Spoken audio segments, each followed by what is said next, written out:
Most people think validation is a reward, something extra, something nice to have, a compliment, a like, a nod of approval. But validation is much stranger than that. In many ways, validation is not a reward at all. It's a mirror. Imagine you were born into a world with no mirrors, not a single one. You could touch your face, you could feel your eyes, you could guess what you looked like, but you could never actually see yourself. You would spend your entire life wondering, do I look happy? Do I look angry? Do I look confident? Do I look afraid? You would have information, but not certainty. Now imagine someone finally hands you a mirror. For the first time you see yourself, and instantly, 1,000 questions disappear. That's what validation really is. It is not applause, it is reflection. And this is where most people misunderstand it. They think validation is about wanting praise. But long before humans wanted praise, they needed feedback. A child takes their first step. Then they immediately look toward a parent. Not because they're chasing approval, because they're checking reality. Did that work? Was that good? Am I safe? Should I keep going? The smile from the parent acts like a mirror. It reflects information back. Keep moving. You're okay. You're doing it. Validation began as orientation, not ego. Now imagine a world where every mirror disappears. No reactions, no feedback, no expressions, no responses. You tell a joke. Nobody reacts. You share an idea. Silence. You paint a picture. Nothing. Would you still know whether you were funny, creative, helpful, interesting? Maybe, but much less clearly, which reveals the first surprising truth. Validation doesn't exist because people are weak. Validation exists because humans are social creatures trying to understand themselves. We discover who we are partly through reflection. But this creates a problem, because mirrors can help, and mirrors can trap. Imagine standing in front of a mirror every morning. At first it helps. You fix your hair, straighten your clothes, check your appearance. Now imagine checking it every 30 seconds, every minute, every moment. Suddenly the mirror isn't helping anymore. Now it controls you. And that's what happens with validation. The thing that helps us understand ourselves can slowly become the thing that defines ourselves. A creator uploads a video. At first, feedback helps them improve. People enjoy certain stories, certain topics, certain ideas. The mirror provides information. Then something changes. The creator stops asking, is this meaningful? And starts asking, will people approve? The mirror has become the destination. And that's dangerous, because mirrors were never meant to tell you where to go, only what they currently reflect. Now picture two inventors. The first inventor creates something useful. Nobody understands it yet.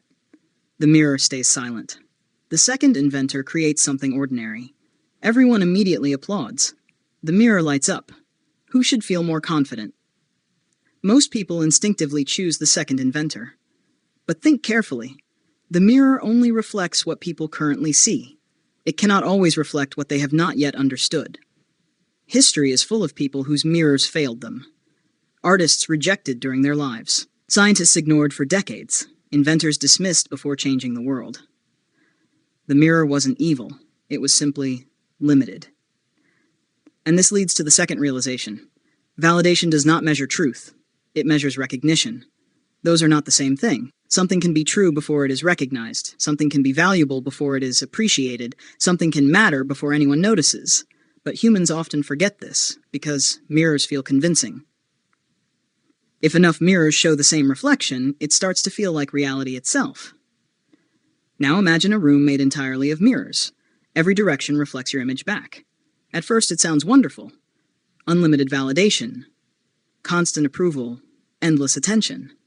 But after a while something strange happens. You stop seeing the world. You only see yourself. And this is where the metaphor seems to break. Because if validation is merely reflection, then why does lacking it hurt so much? Why does rejection feel painful? Why does being ignored feel heavy? Why can a single criticism linger for years? A mirror shouldn't have that much power. So what's happening? The answer lies deeper. Humans don't just use mirrors to see themselves. They use mirrors to confirm they belong. Imagine standing in a crowd. You smile. Someone smiles back. You wave. Someone waves back. You speak. Someone listens. Every interaction quietly communicates the same message. I see you. And that message matters more than most people realize. For most of human history, belonging was survival. Being accepted wasn't merely pleasant, it was protection, food, shelter, community. The brain learned something simple. Being seen is safe. Being rejected is dangerous. That ancient system still lives inside us, which means validation isn't only a mirror, it is also evidence of connection. And that's why losing it can feel frightening. But now we arrive at the deepest layer. Imagine two people standing before mirrors. The first person owns one small mirror, the second person owns 1,000. Which person feels more secure? Most people assume the second. More mirrors means more validation, more certainty, more confidence. But the opposite often happens. The person with one mirror knows where to look. The person with 1,000 never stops checking. One opinion contradicts another. One compliment competes with one criticism.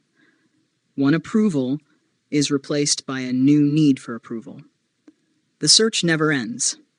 Because no number of mirrors can answer a question, mirrors were never designed to answer. The question isn't, do people see me? The deeper question is, do I know who I am? And mirrors cannot fully answer that. They can reflect, they cannot define, they can inform, they cannot decide, they can reveal. They cannot create. At some point, every person faces a choice. Do they use mirrors as tools? Or do they use mirrors as judges? The difference changes everything. When mirrors become judges, life turns into a performance. Every action seeks approval. Every decision seeks applause. Every risk feels dangerous, because the mirror might disapprove. But when mirrors become tools, something shifts. Feedback remains valuable. Connection remains meaningful. Recognition remains enjoyable. Yet none of them become the source of identity. And that's the final insight. Most people think they need validation because they want to feel valuable, but validation was never designed to create value, only to reflect it. A mirror can show a face, it cannot create one. A mirror can reveal what's there. It cannot decide what deserves to exist. And the moment you understand that, validation stops being a substance you must constantly collect. It becomes what it was always meant to be. A reflection, helpful, informative, sometimes beautiful, sometimes distorted, but never the thing that determines your worth. Because the most important thing a mirror can do is remind you of something that was already there before you ever looked into it.